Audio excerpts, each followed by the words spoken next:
clase, dijimos que ahora en la hora que tenemos por delante, hasta las 10, vamos a seguir avanzando con gramática. ¿Les pareció, hermanos, interesante este pequeño estudio de la palabra agape y filía? ¿Verdad? Sencillo. ¿Sí? Otro parecido. Tráigame otro escrito acá si yo lo califico. Así, uno por uno. Hermanos, vale la pena estudiar, porque al profundizar, hacer la comparación con un diccionario, con un léxico, cómo se usa la palabra. Y por algún motivo hay intencionalidad de parte del escritor bíblico de escoger esta palabra a diferencia de otra, como aparece en el ejemplo que hemos citado. Eso, hermanos, que nos anime a querer, a motivarnos a leer en griego. Vamos entonces ahora a la parte que estábamos comentando de los recursos, de las declinaciones. Es un poquito aburrida esta parte, es cierto, pero así nos resulta clara cuando leamos Juan capítulo 1. Tenemos allí en la pantalla, la primera declinación es flexión a lo femenino, habíamos dicho, o sea, flexión femenina. No importa si el género es masculino. Eso es, no importa que use saco o corbata, habíamos dicho ese ejemplo, ¿no? Tenemos acá la palabra amor, habíamos quedado allí, ¿recuerdan? Y ahí nos detuvimos con amor. Muy bien. Nominativo, agape. Genitivo, tes agapes, significa del amor. La primera es el amor. El nominativo es el nombre, nomen en latín. Genitivo, tes agapes, del amor. Dativo, es te agape, y que significa para el amor, y aún por el amor, en el amor, porque el dativo abarca muchas preposiciones. Y el acusativo es al amor, ten agape. Vocativo, agape, que significa oh amor. Segunda palabra, cardía, tenemos allí G-cardía, tes-cardías, te-cardía y ten-cardían. Respectivamente, el corazón, del corazón, para el corazón, al corazón. La palabra día, gemera. G-gemera es el día, tes-gemeras del día, te-gemera, dativo, es para el día, y ten-gemeran al día en acusativo. Plural, ya lo tenemos allí. Vamos a ir abreviando, hermanos. Pasamos a los ejemplos. Un ejemplo más. Glosa. Otro ejemplo interesante, hermanos. Otro ejemplo. ¿Contemos otra ilustración? Me hacen acordar a las clases de los alumnos adolescentes cuando lo hacen hablar al profesor. Que cuente historias. Que entretenga la clase. Está bonito. Pero, hermanos, vale la pena con las palabras en griego. Y glosa es un ejemplo. Glosa es un término, como se traduce acá, que se usa para lengua inteligible. Tiene estructura, tiene sujeto predicado, gramática, lo que nosotros diríamos el lenguaje. Bueno, acá tenemos glosa, de allí aparece la glosolalia, es una palabra que se acuñó del griego. Lalia es hablar, glosa, lengua. Habla en lenguas, glosolalia. Glosario, vocabulario, es el conjunto de palabras, en este caso de lenguas, refiriéndose a palabras. Pero, hermanos, la traducción que hace nuestro buen amado, buen compañero y amigo, Casiodoro de Reina, no la compartimos. No la compartimos. Y usted, ¿cuántas veces, hermanos, yo escuché a un pastor que decía, ¿y usted le discute la Biblia? ¿Quién es usted para discutirle la Biblia? Y, hermanos, claro, estaban algunos amigos míos, dijeron, deja que hable el profesor. No era profesor de griego, era buen pastor en otra área. Pero, hermano, yo estaba seguro de lo que decía. Y vamos a discutir con nuestro buen amado Casiodoro de Reina. Leamos 1 Corintios capítulo 14. Cuando decimos, hermanos, Casiodoro de Reina, pobre, fue un sacerdote católico, esforzado para defender la doctrina bíblica, se salió del catolicismo, produjo su traducción española, cuánta felicidad trajo a corazones. Es una forma de expresarme nomás, que él fue un traductor. Y los correctores o revisores posteriores no corrigieron lo que hay que corregir, por lo menos en la década del 60. ¿Qué cosa, hermanos? De paso, ya vamos a buscar acá el texto 1 Corintios, capítulo 14. Abrimos la Biblia. El título dice, el hablar en lenguas. Fijémonos, hermanos, en el versículo 3 y 4. Pero el que profetiza habla a los hombres para edificación, exhortación y consolación. El que habla en lengua extraña, a sí mismo se edifica. Pero el que profetiza edifica a la iglesia. Versículo 13, 14. Por lo cual el que habla en lengua extraña pide en oración poder interpretarla. 14. Porque si yo oro en lengua desconocida, mi espíritu ora, pero mi entendimiento queda sin fruto. Etcétera. Y así otros ejemplos que aparecen en este capítulo. ¿Cuál es el problema, hermanos? Fijémonos, versículo 4, acá de la versión que tenemos en la pantalla. Jolalón, glose, geauton, joicodomei. Jolalón significa, jo es él, el artículo, jo. Lalón es del verbo laleo, hablar, el que habla. ¿Qué dice después? Glose. ¿Aparece el adjetivo extraño? Por lo tanto, fue un agregado que le hizo el traductor. En original, hermanos, dice, el que habla en lengua, punto o coma, así mismo se edifica, pero el que profetiza edifica la iglesia. Sigamos leyendo los otros ejemplos. Versículo 13, en griego. Dio jolalón glose proseugesto gina diermeneue. Dio significa por lo cual, por tanto. Jolalón, el que habla. Otra vez, glose. Proseugesto es el verbo de la oración. Proseuge significa oración. Proseugesto es el verbo. Pero no aparece el adjetivo, que es lo que nos interesa. El calificativo de extraño. Aún en el versículo 14, la palabra desconocida, menos. Ean, gar significa porque. Ean, sí. Proseujoma es el verbo, orar. Glose, en lengua. No desconocida, no extraña. ¿Qué significa esto, hermanos?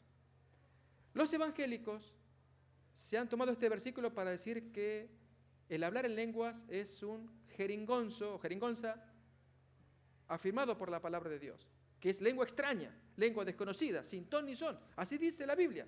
No, hermanos, así dice la interpretación que le hizo Castro de Reina, pero el texto bíblico original no dice así. El original dice que el que habla en lengua, glose, y la lengua tiene sentido, gramática, tiene estructura. ¿Entendemos? Por lo tanto, esa jeringonza, o sea, hablo con todo respeto, pero digo que cuando hablan sonidos raros, no, hermanos, Dios no autoriza que hablemos de esa manera, sino que se hable en otra lengua que se puede entender. Fijémonos, voy a dar el ejemplo, el mismo San Pablo lo va a decir.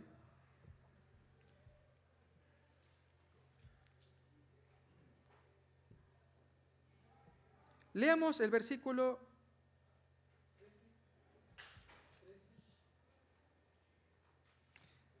14 otra vez. Porque si yo oro en lengua, sigamos el original, mi espíritu ora, pero mi entendimiento queda sin fruto. ¿Qué pues? Oraré con el espíritu, pero oraré también con el entendimiento. Cantaré con el espíritu, pero cantaré también con inteligencia, poder entender lo que se está haciendo.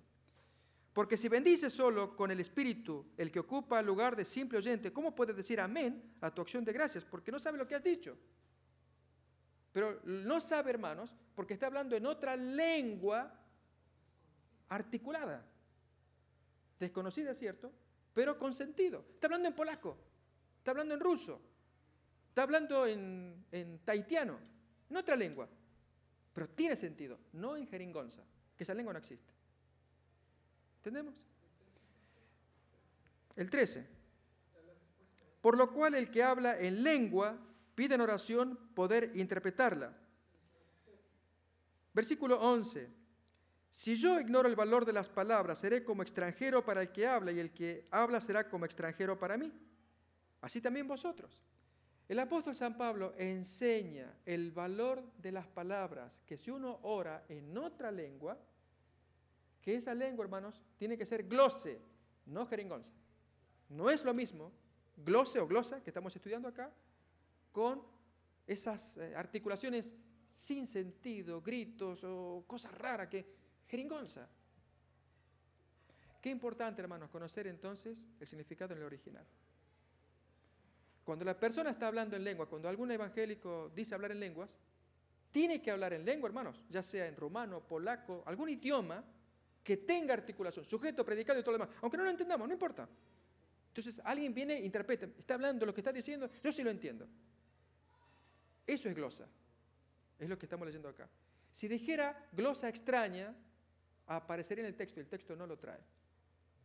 Mi hermano. Cuando dice que hablan lenguas angelicales, ellos toman ese texto también. Muy bien, es correcto eso. Existe la lengua angelical, pero sigue siendo una lengua articulada. Y si alguien dice, no, usted supone que está hablando en jeringonza, lo que está hablando es cierto, no se entiende, pero es articulado. ¿Cómo lo sabemos, hermanos? Un buen argumento, pero ¿cómo lo sabemos? ¿Eh? No la sabemos. Las lenguas que manejan los ángeles cuando ellos hablan y se comunican entre ellos. Dios, cuando permite que el don espiritual, en este caso el don de lenguas, llegue acá a la iglesia, bien lo aclara un poco más adelante, son una señal para los incrédulos. El creyente no lo necesita. El creyente necesita otro don. ¿Cuál es? El don de profecía. Ese don sí hace falta en la iglesia. Porque el don de lenguas impacta al extraño, pero no, hermano, porque hay una cosa desarticulada, sino porque cuando se interpreta, entonces tiene sentido. Está hablando en algo que yo sí lo entiendo y sé lo que está diciendo. Es más, el que entra extraño, hasta él lo puede interpretar. Entonces fue una señal para él. Porque quedó impactado, le están diciendo cosas que, ¿cómo lo supo? ¿Cómo sabe? Lo puede, entonces es una señal para el incrédulo. El creyente necesita otro tipo de don. Esa es la diferencia que hace el apóstol San Pablo adicional. 3 y 4. 14. El que profetiza, el don de profecía, habla a los hombres para edificación, exhortación y consolación. Ese es el objetivo del don de profecía. Pero el que habla en lengua articulada, pero es otro idioma, a sí mismo se edifica, pero el que profetiza edifica a la iglesia. La característica de los dones espirituales, hermanos, 1 Corintios 12, de la charisma, esa es la palabra en griego, es que los dones que el Espíritu Santo envía son para el bien de la iglesia, y esa es la diferencia con el talento natural. El talento natural y el don espiritual son diferentes. Parece lo mismo, no es lo mismo. El talento natural es la habilidad que el individuo tiene, no pasó por la iglesia, tiene la habilidad por la cual él se enriquece. Toca guitarra, canta, enseña, cobra dinero, cobra salario y vive. El don espiritual es la habilidad por la cual él canta, enseña y edifica a la iglesia. ¿Notamos? Uno se edifica a sí mismo, el otro edifica a la iglesia. Y el don de profetizar se caracteriza porque edifica a la iglesia. El don de lenguas se edifica a él. ¿Saben cuándo se pone bonito el don de lenguas? Cuando alguien interpreta. Ahí sí. Ahí es un don que edifica a la iglesia. Y hermanos, entonces, si, como Pablo dice, si hay ese don, busquen quien interprete, y si no, más vale que se calle, que se edifique él si el Espíritu Santo le está hablando. Pablo le da menor importancia que al don de edificación, de profecía que hace falta en la iglesia. Seguimos, hermanos, estamos con griego, acá. Muy bien, nos trajo a la realidad. Estábamos con glosa, fue un simple comentario de esta palabra de la primera declinación, palabra femenina, que se declina a lo femenino en consecuencia. Palabras masculinas. Seguimos con la primera declinación. Profeta y joven, profetes. Observen la, llamémosle, contradicción, la desarmonía que hay entre el artículo tú, solamente en el nominativo se da. No, en el dativo y acusativo también. Fijémonos entre el artículo y la desinencia. Es masculino, y tes es femenino. Fijémonos en el dativo. To, profete. Debería ser to, profeto. Y el acusativo, ton, profeton. Y acá es ton, profeten. Bueno, esta es una palabra, un ejemplo de palabra masculina con terminación femenina. Por lo tanto, pasa a la primera declinación. Y habíamos usado el ejemplo sencillo de un equivalente como, ¿recuerdan? El problema, el tema. Tiene artículo masculino, terminación femenina. El problema. ¿Sí? Un ejemplo lo vemos acá. Avanzamos, hermanos. Segunda declinación. Sustantivos con desinencia o terminación y flexión masculino neutras. No importa el género, no importa el artículo. Ejemplos. Tenemos logos. Es la palabra. Tú, fijémonos cómo coincide el artículo con la desinencia. Tu logo significa de la palabra. To logo es para la palabra, en la palabra, con la palabra. Todo eso significa, muchas preposiciones van con el dativo. Luego, ton logon es a la palabra. Coincide el artículo ton con la terminación logon. Luego el vocativo o palabra, loge. Tenemos palabras neutras. Ese género neutro, en español tenemos algo parecido con ello. Yo, tú, él, ello. Esos, género neutro. Bueno, acá tenemos una palabra con género neutro. Hijo, es totecnon, tu tecno, to tecno, totecnon. Significa cada uno el hijo, del hijo, para el hijo, con el hijo, en el hijo. Todo eso significa. Y el totecnon acusativo, que es igual al nominativo, es al hijo. Y femenino, un ejemplo acá, otra vez, digamos, que la desarmonía. El artículo femenino y la terminación masculina. G es femenino, jodos, os, eso es masculino.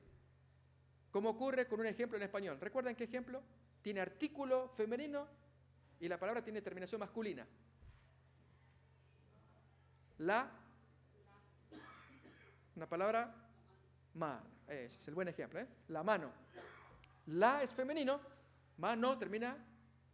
Hace poco charlé con una persona, es hispano, pero habla muy mal el español, y en un momento cuando hablábamos, la problema, hablaba así, ¿no?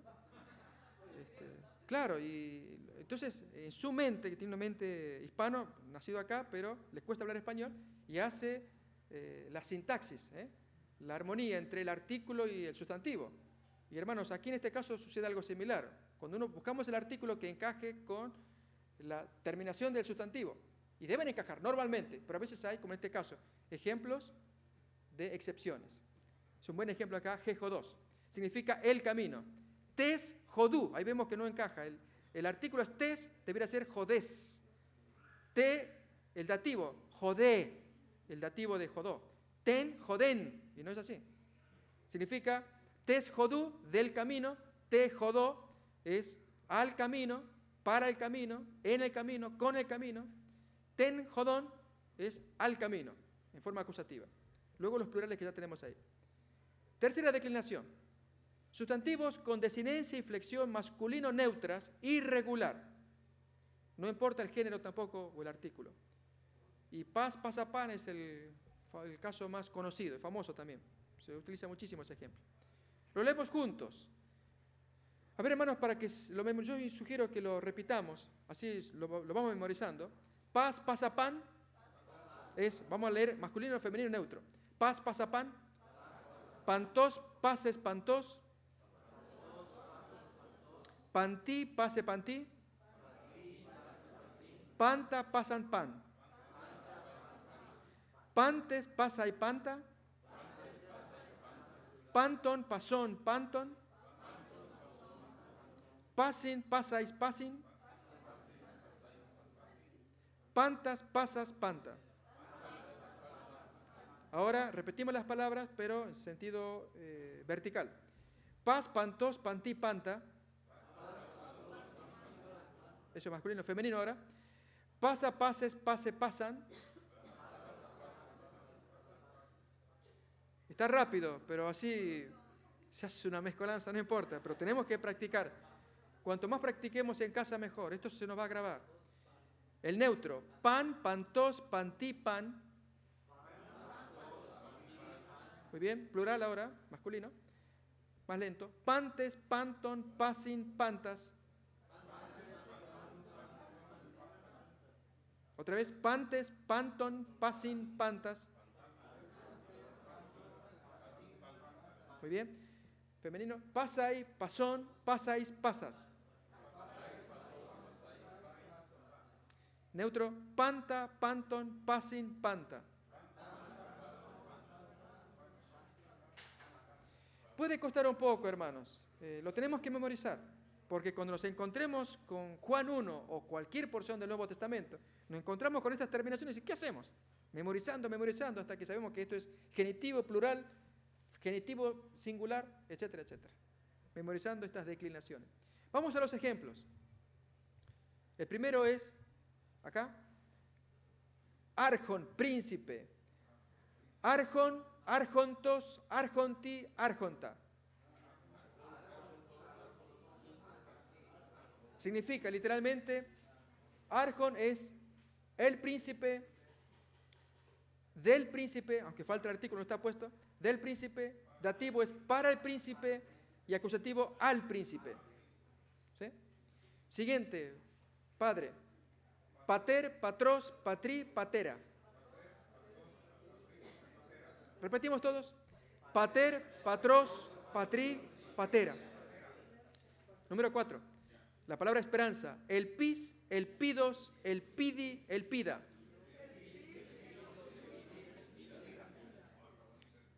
Muy bien, vamos a dejar el plural. Pasamos al siguiente ejemplo de carne. Sarx, sarcos, sarquí, sarca.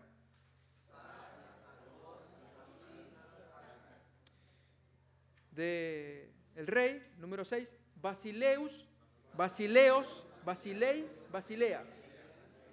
Otra vez, todos. Basileus, basileos, basilei, basilea. Número 7, fe, palabra muy abundante en el Nuevo Testamento. Pistis, pisteos, pistei, pistin. A ver, otra vez. Pistis, pisteos, pistei, pistin.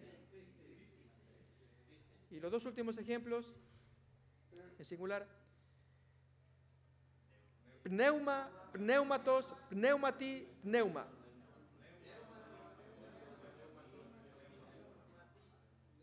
Significa literalmente entonces cada uno, el espíritu nominativo genitivo, del espíritu dativo, para el espíritu y acusativo al espíritu. Y nación, genos, genus, genei, genos. Bien, hermanos, vamos a ir pasando, para ir avanzando, las preposiciones, cuando tengamos que, porque vamos a entrar en los verbos ahora. Está más bonito. Un poquito difícil, pero muy agradable. Pero antes vemos las preposiciones. Los griegos, cuando ponen preposiciones, hay preposiciones que solamente van con un caso. Hay otras preposiciones que van con 2 casos y otras que van con 3 casos. Significa, acá tenemos ejemplos. Preposición con un caso es el caso de aná y eis, que van solamente con acusativo.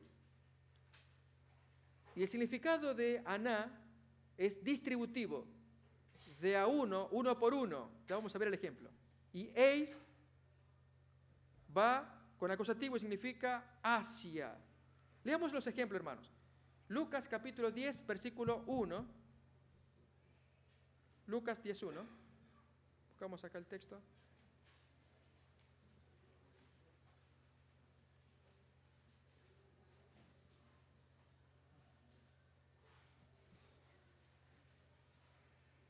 El caso de acá lo tenemos, yo lo señalo acá en negrita.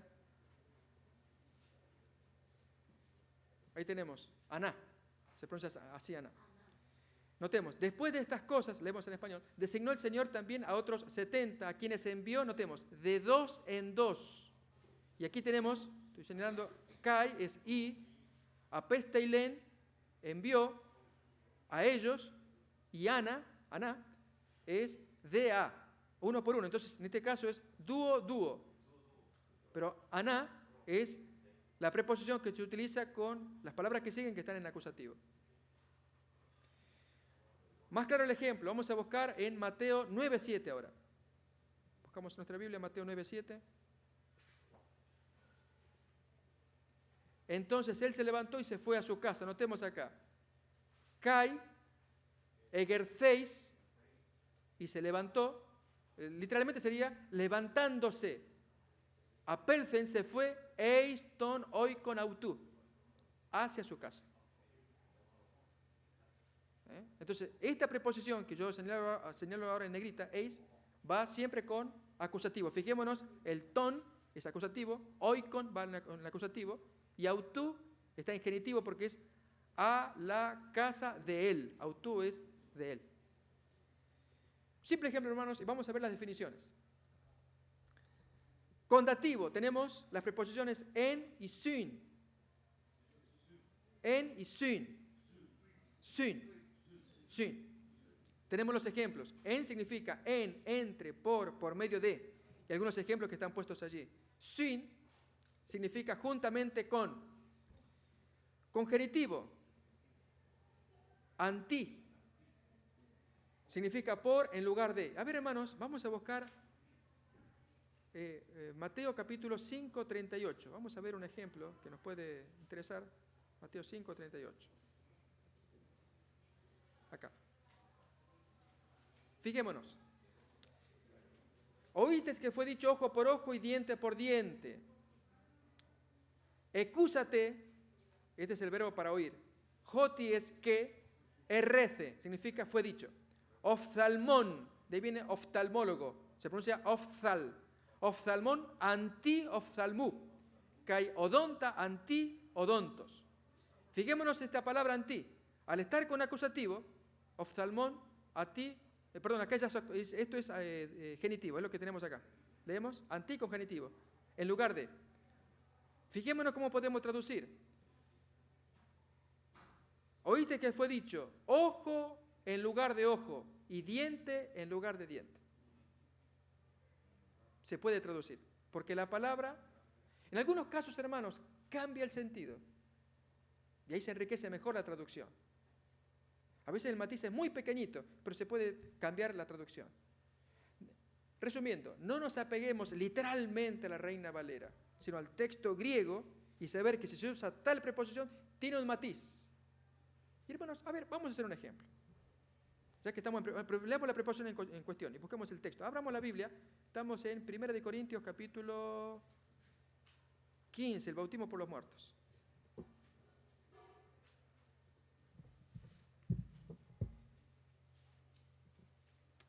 Versículo 29, 15, 29. Típico ejemplo de uso de preposiciones. Y aquí tenemos la preposición clave, la tenemos en negrita arriba. Dice el texto en español, de otro modo, ¿qué harán los que se bautizan por los muertos? Si en ninguna manera los muertos resucitan. ¿Por qué pues se bautizan? Otra vez pongo acá, hiper, está en negrita. Tenemos ahí en la pantalla. ¿Y qué hacemos? Hay que bautizarse por los muertos. Eso enseñan los mormones. ¿Sí? Hiper, hermanos, significa literalmente por. Fijémonos que está ¿con qué uso? Con genitivo. Autón es genitivo. ¿Sí? Vamos entonces a los usos de preposiciones con genitivo. Y buscamos entonces hiper. Lo tenemos acá.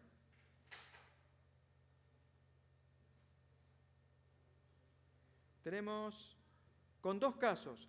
Hiper con acusativo significa sobre, más allá. Pero con genitivo significa por, acerca de, con respecto a, y hay más, hermanos, muy poquito lo que está acá, muy extractado, muy resumido. Un matiz más, y ahí le cambia el sentido, es en honor a. En honor a. A ver, hermanos, leamos el texto otra vez. De otro modo, ¿qué harán los que se bautizan por los muertos? No es, hermanos, que se hace un cambio uno por el otro, sino en deferencia a un muerto, en honor a un muerto, por causa de un muerto. No que lo hace, cuando dice el texto, bautizarse por un muerto, en lugar de un muerto. O sea, hacemos un trueque. Yo me bautizo por él, lo hago en lugar de él. Ya que él no puede, lo hago yo en su favor. No es ese, hermano. Porque el uso de hiper, y entonces aquí es donde nos basamos en este léxico que la semana antepasada mencionamos ya. Y recomiendo, hermano, se anotó acá, de Art Gingrich, donde se dan los usos de preposiciones, sustantivos. Y cuando habla de hiper, de los varios usos y matices, uno de ellos, atestiguado por un escrito antiguo, que prueba que existe ese uso, muestra este matiz. En honor a, en deferencia de. O sea, es por respeto a alguien. ¿Qué significa esto, hermano? Resumiendo, ¿cuál es la interpretación? ¿Alguien se anima a dar una interpretación? Sabiendo el matiz de hiper. Hiper es la clave acá. Esa es la preposición. Y muy bien, y entonces traduzcámoslo a un lenguaje comprensible. ¿Qué significa eso? Ahí estamos. Ahí estamos. Noten cómo cambió. Alguien le instruyó a uno y uno fue rebelde. Y ese fulano se murió. Se murió el instructor. Y uno quedó con la espina en la carne. Cuando llega el llamado del Espíritu Santo, que uno despierta y decide entonces enmendarse, y lo hace por cariño, en honor, por deferencia, por el ejemplo de ese hermano. Entonces se bautiza por Jorge, por deferencia a Jorge, que fue el instructor bíblico. No en lugar de Jorge, a favor de Jorge, para hacer un trueque, que Jorge salga ganando con mi bautismo. ¿Cómo se enseñan los mormones? ¿Notamos? Hiper tiene ese matiz, en deferencia de, en honor a, como dijo el hermano, por el ejemplo de. ¿Notamos cómo fue sencillo? ¿Cómo se entendió? Cambió el significado, hermano. La interpretación que hacen los mormones no tiene peso. Primero, si bien es cierto, puede ser correcta la aplicación que ellos dicen por, no hay ninguna evidencia de la época de San Pablo de que exista semejante práctica, de hacer prácticas vicarias, o sea, que reemplacen. Bautizarme yo reemplazando a este que no pudo hacerlo porque se murió. Yo lo hago en honor de él o por él, digamos. No, esa práctica no existe, que es la que traen los mormones. Más bien, el matiz es descubrir qué significa hiper. Y ahí entonces tiene significado el estudio de las preposiciones, en este caso que estamos estudiando.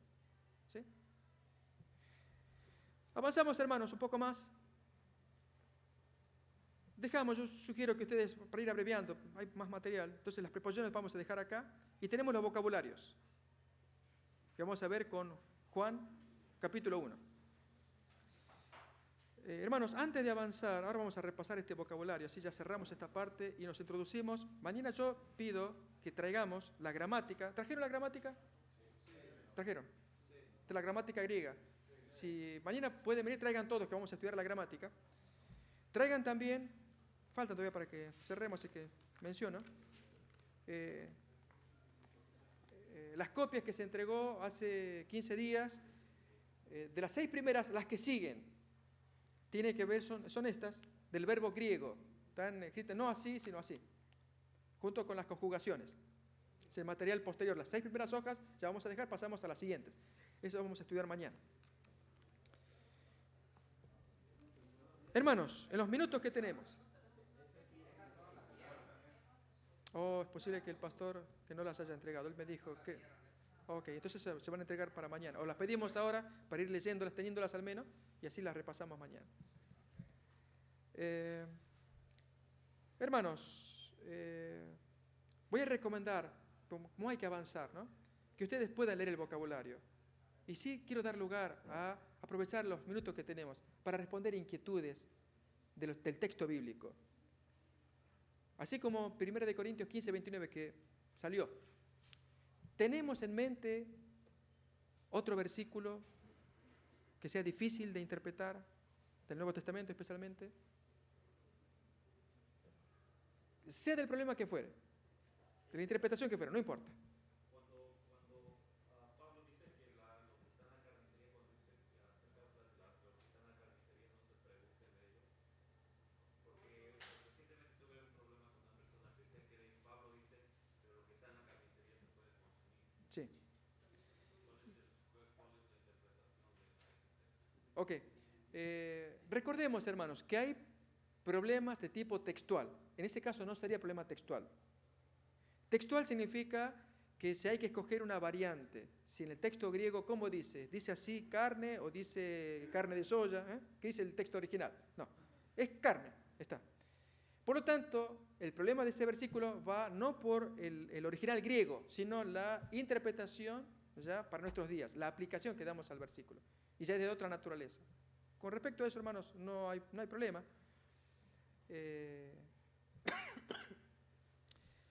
Lo que Pablo sí le interesa allí, le presta más atención, es a la conciencia del otro.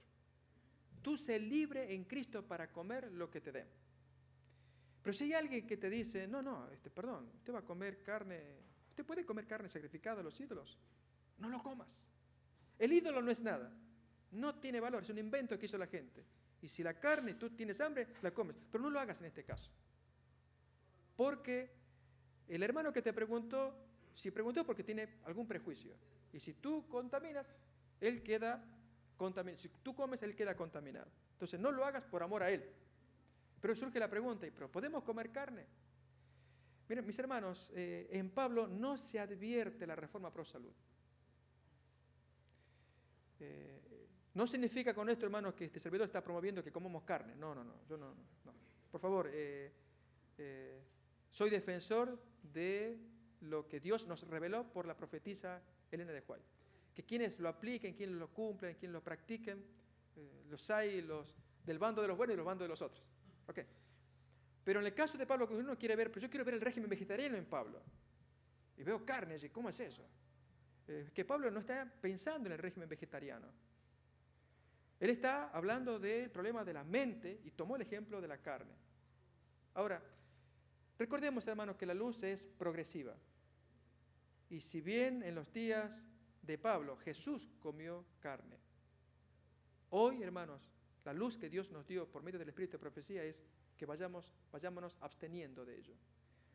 No lleguemos al extremo, hermanos, en el afán de defender el vegetarianismo de Pablo. Pablo era vegetariano, no, hermanos. Vegetariano es la luz que Dios nos dio para este tiempo. ¿Sí? Vegetariano es el régimen de Adán y Eva. Dios permite el consumo de carne. Y aún así dice, esto sí, esto no. Y la hermana White dice, ¿por qué permitió el consumo de carne? Hay una cita impresionante en Consejos sobre el régimen alimenticio, donde dice, permitió para que la raza longeva, pecadora, viviera menos, para que se muera más rápido. Que eso pase con los pecadores. Hermanos, lo dice así, de los pecadores. Pero hermanos, en este tiempo, donde Dios quiere un pueblo, pues entonces envió la luz y que la estamos necesitando. Digo, hermanos, en cuanto a extremo, alguna persona una vez discutiendo, defendiendo el vegetarianismo del Nuevo Testamento, dice, siempre estuvo ahí el régimen vegetariano. Y entonces el hermano le dice, pero si Jesús comió carne. Bueno, él comió porque no le llegó la luz de la reforma pro salud. No, hermanos, la luz, y creo en la reforma pro salud, la luz que nos dio Dios a través de la profetisa, es para este tiempo, donde sí, hermanos. De paso hay algo interesante. Después de 1844, algunas cosas cambian. Y una de ellas es, a partir de allí, volver otra vez con el régimen vegetariano. Curiosamente, hay una cita de la hermana White en Mensajes Selectos que habla de ello, que antes de esa fecha había una dispensación, Jesús ministrando en el lugar santo. Después de esa fecha, en el Santísimo, nuestra relación con la ley de Dios es diferente. ¿En qué sentido? Si antes de esa fecha Dios había concedido los dones carismáticos, don de lengua, don de sanidad, dones milagrosos, ¿no? A partir de esa fecha, de 1844, Dios tiene, digamos, otra dispensación, otra forma de mover las cosas, manejar las cosas. Y ya no es dar milagros, que es el resultado posterior de algún problema, y entonces vino un desastre, pero Dios hizo al revés el desastre y trae bendición, pero el problema no se solucionó. Un ejemplo, una persona tiene el problema del alcohol, contrae cirrosis. Esa es la consecuencia de la cirrosis, pero el problema es el alcohol. Y viene el milagro que se curó la cirrosis. Entonces, del defecto, cirrosis, viene una bendición, curado. Pero ¿quién sacó el vicio? Entonces, Dios, desde 1844, toma otra dispensación. Vamos a atacar la causa. No más milagros. La causa es, delante de la ley de Dios, a dejar el alcohol y cuántos vicios que hay, en lugar de dar milagros que curen los defectos causados por problemas básicos. Hermano, ese concepto es muy interesante, porque ahora Dios levanta un pueblo para que defienda la ley de Dios. Y allí entonces explica por qué no aparecen los milagros como en las iglesias, porque Dios no está interesado en promover milagros. A lo sumo el milagro de volver los ojos del efecto a la causa. ¿El hermano levantó la mano allá? ¿Podría explicar acerca de las alegorías de Sara y Agar que se encuentran en Gálatas capítulo 4? Muy bien, vamos a buscar el texto, hermanos. Minor, ¿cuál sería la pregunta en particular?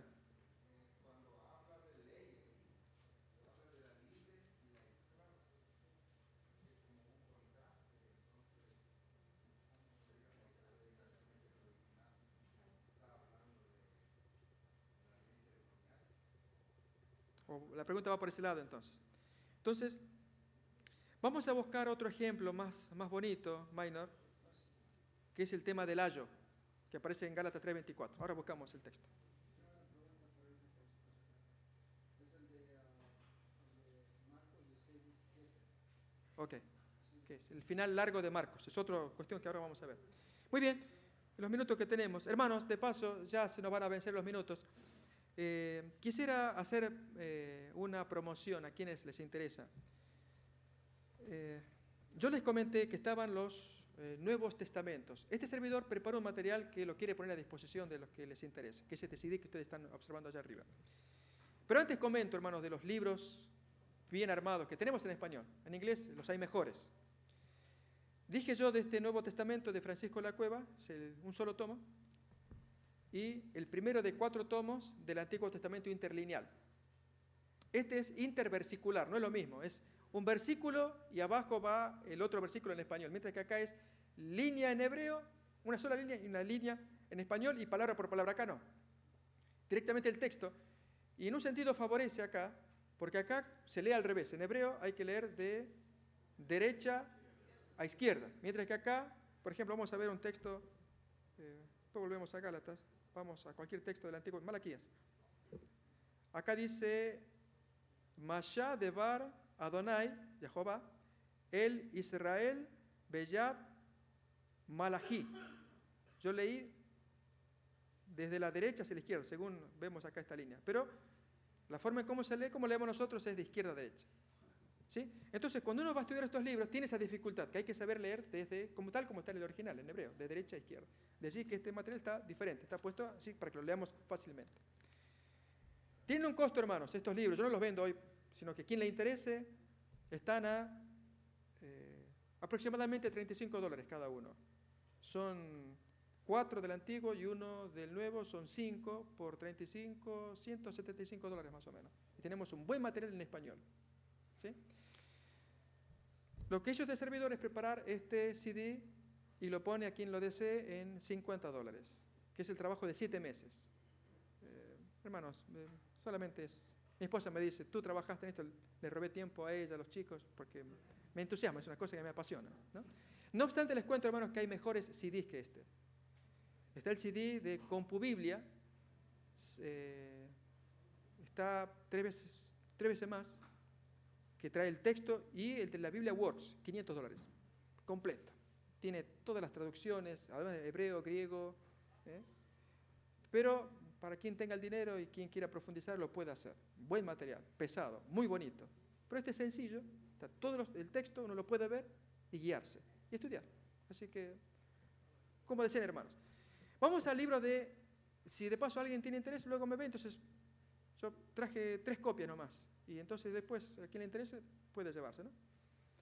Leemos el libro de Gálatas, hermanos.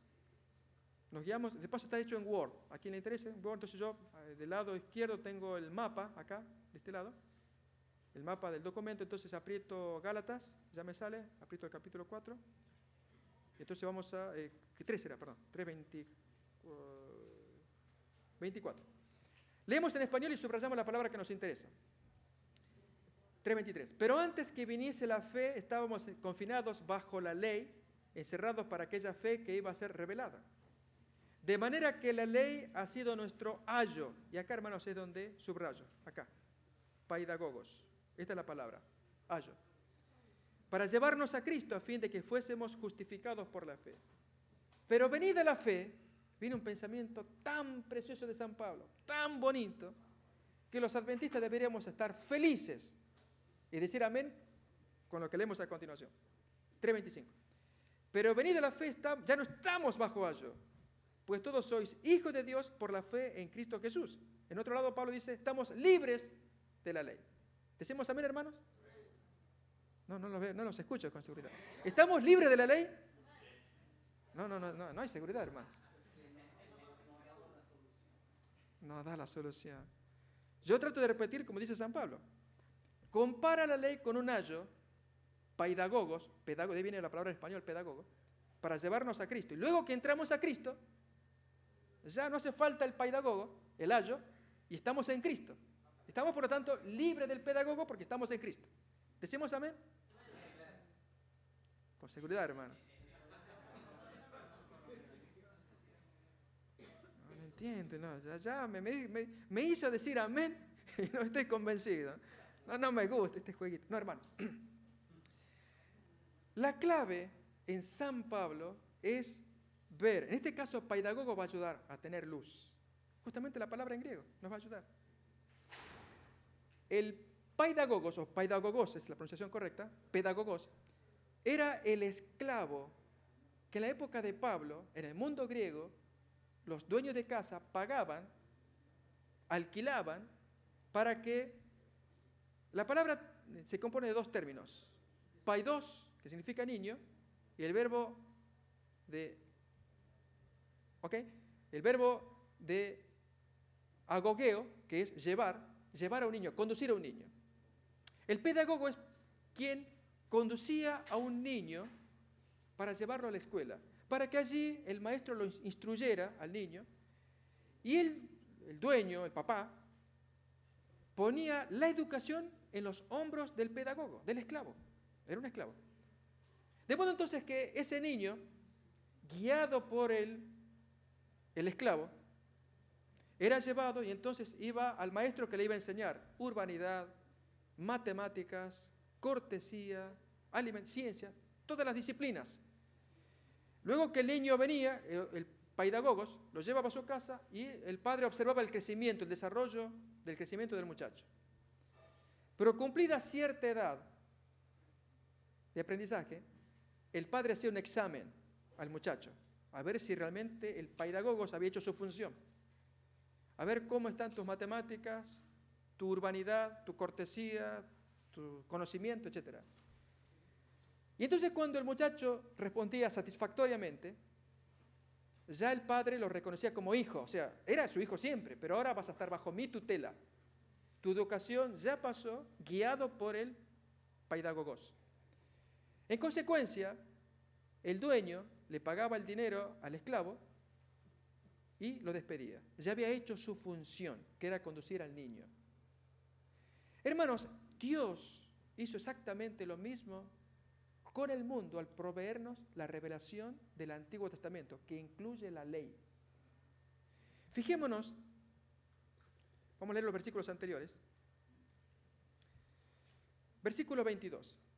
Mas la Escritura lo encerró todo bajo pecado para que la promesa que es por la fe en Cristo, Jesucristo, fuese dada a los creyentes. Pero antes que viniese la fe, estábamos confinados bajo la ley, encerrados para aquella fe que iba a ser revelada. De manera que la ley ha sido nuestro conductor, nuestro esclavo que nos llevó para llevarnos a Cristo, a fin de que fuésemos justificados por la fe. Pero venida la fe, ya no estamos dependiendo del ayo. ¿En qué sentido, hermanos? El papá, cuando recibía a ese hijo, se suponía que debía estar educado, disciplinado, entrenado. Cuando el muchacho escuchaba las preguntas, el padre que se las hacía y respondía satisfactoriamente, el padre estaba tan satisfecho que con gusto le pagaba al esclavo, lo despedía y este era mi hijo, es lo que decía el papá. Ahora pregunto, hermanos, ¿cuándo se iba el esclavo, ese hijo podía volver a las andadas en tiempo de esclavo, hacer lo suyo, el desorden, la indisciplina? ¿Podía, pregunto? No. En el momento en que el hijo volvía a las andadas, al desorden, el padre veía que no, ¿qué pasó con él? No, lo hago llamar al esclavo otra vez, que siga con tu educación, porque no veo, yo creí que aprendiste y no aprendiste nada. Mis hermanos, cuando Dios envió la ley, el texto dice que lo encerró todo bajo pecado, para que el hombre pecador, el mundo pecador, fuese instruido, primeramente fuese llevado para que aprenda. La ley es instructora, es pedagogo, es instructora, instruye, enseña, para que cuando encontremos la mayoría de edad en Cristo, encontremos liberación, la recepción, la adopción en Jesús. En Jesús, hermanos. Fijémonos cómo viene a continuación, el versículo que sigue. 25 y 26, leemos arriba. Pero venida la fe, ya no estamos bajo ayo, pues todos sois hijos de Dios por la fe en Cristo Jesús. Efectivamente, ya no dependemos del esclavo, sino dependemos del Padre. Ahora, si el Padre ve al Hijo que vuelve a la conducta desordenada de antes, ¿qué dice? No te quiero como hijo, llamo al esclavo inmediatamente que te siga llevando a la escuela. Porque yo creí que aprendiste, no aprendiste nada. La función de la ley de Dios, hermanos, del Antiguo Testamento, fue encerrar a todos en culpabilidad hasta que crezcan y adopten o entiendan la mayoría de edad su pecaminosidad y entonces vayan a Jesús, Jesús los reciba, los adopte como hijos y entonces en Cristo llevan la conducta de hijo a padre, no de niño a esclavo, que es la conducta del mundo ante el Antiguo Testamento. En la mente de Pablo, la palabra pedagogos que estamos leyendo arriba, el ayo, es la conducta del niño que está con el esclavo que lo está llevando. Lo lleva de una manera agradable, lo lleva a la escuela, que aprenda del maestro. Pero luego que tiene su mayoría de edad, se enfrenta con el padre. Y el padre, si lo aprueba, despide al esclavo que hizo excelente función y se queda con ese hijo, criado, educado, adiestrado por ese esclavo. El Antiguo Testamento hizo esa función, hermanos. El Antiguo Testamento educa al mundo, los símbolos del santuario, del sacerdocio, la obra de Cristo. Pero hermanos, cuando lo educa, nos educó a nosotros, llegamos a una mayoría. En Cristo, según el texto, dice, fue para llevarnos a Cristo. En Cristo ahora somos hijos, ya no dependientes del esclavo. Y al ser hijos, es la pregunta que hice recién, ¿ese hijo puede volver al desorden de antes? No. Si vuelve al desorden, entonces no sirvió la función del esclavo. Así también, si estamos en Cristo, ¿podemos violar el sábado? ¿Podemos volver al desorden de la desobediencia de los mandamientos? No, hermanos. Si volvemos a la desobediencia en Cristo, llamemos al esclavo a que sigan educándolo hasta que alcance la mayoría de edad. ¿Entendemos? Una persona, hermanos, guiada por el Antiguo Testamento, se encuentra con Cristo. En Cristo se libera del ayo, como dice acá, porque es hijo del Padre. Y ahora con el Padre lleva una relación de obediencia con el Padre. Es lo que Pablo llama en otro lado el nuevo pacto. Las leyes del Antiguo Testamento, hermanos, están grabadas en el corazón y esa es la fuente de nuestra obediencia. Digo más, hermanos, quiero cerrar el tema. ¿Por cuál ley nos guiamos nosotros? Cuando decimos los 10 mandamientos, ¿por cuál versión de los 10 mandamientos? Cuidémonos en lo que vamos a responder. El cristiano adventista del séptimo día, cristiano del nuevo pacto, ¿por cuál versión de los 10 mandamientos se va a guiar? Hay dos versiones del Antiguo Testamento. Una es la de Moisés. No nos guiamos por esa, hermanos. La del original, ¿cuál es? Apocalipsis 11 y 19. Hermanos, ¿alguna vez profundizamos en lo que es la tipología? Esto es, que allí en el cielo está el original y de lo cual aquí en la tierra quedó una copia. Y que esa copia fue la que armó Moisés en visión cuando le mostraron en el monte. Y allí le mostraron el santuario, todo el mobiliario y los 10 mandamientos. ¿Qué mandamientos le mostraron? Los que había en el cielo. Fijémonos en los que están en el cielo. A ver, leamos Apocalipsis capítulo 11.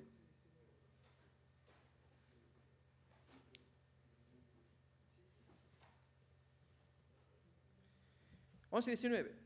Y el templo de Dios fue abierto en el cielo, y el arca de su pacto se veía en el templo. Hermanos, hablemos de los 10 mandamientos del original que está en el cielo. Y no hablamos. Hablamos de la copia que Moisés hizo en la tierra, o que Dios se la dio acá en la tierra. Era producto de Dios, por supuesto, pero fue copia, porque hay un original en el cielo. Ese, hermanos, es la base del nuevo pacto. Cuando Dios dice en Jeremías 31, escribiré mis mandamientos en su mente y en su corazón. ¿Y qué es lo que va a escribir? Lo que está allí clarito en el arca del pacto del templo del cielo. Contamos esto, hermanos, porque ante el ataque que se hace a los mandamientos, ustedes vieron mucha gente que ataca los mandamientos. No sabe lo que dice. Y cuando el Señor, a través de Pablo en Hebreos, Pablo es el genio de la tipología, en Hebreos capítulo 8, El punto principal de lo que yo vengo diciendo en los 7 capítulos anteriores es que tenemos tal sumo sacerdote, ministro del santuario, que está en el cielo, y allí en el cielo, y vuelve al cielo, del cual Moisés hizo una copia aquí. Y hermanos, ese santuario que está en el cielo fue lo que descubrió Hiram Edson y nuestros pioneros adventistas. Y trabajaron, estudiaron y descubrieron. Y allí está el original de los 10 mandamientos. El tema de la tipología, hermanos, es fascinante. Los adventistas salieron del chasco gracias a la tipología. Hoy, hermanos, podemos salir de nuestra modorra espiritual revalidando los 10 mandamientos del original que está en el cielo, cuya copia Moisés recibió en las manos, las tablas de Dios, y que nosotros tenemos en el corazón, grabadas como ley de Dios en el corazón. ¿Notamos lo que significa la palabra ayo, pedagogos? Es rico el significado. Que Dios nos bendiga, hermanos. Estamos invitados el día de mañana a seguir estudiando las lecciones en griego. El pastor Antonio nos va a dar algunas palabras de despedida.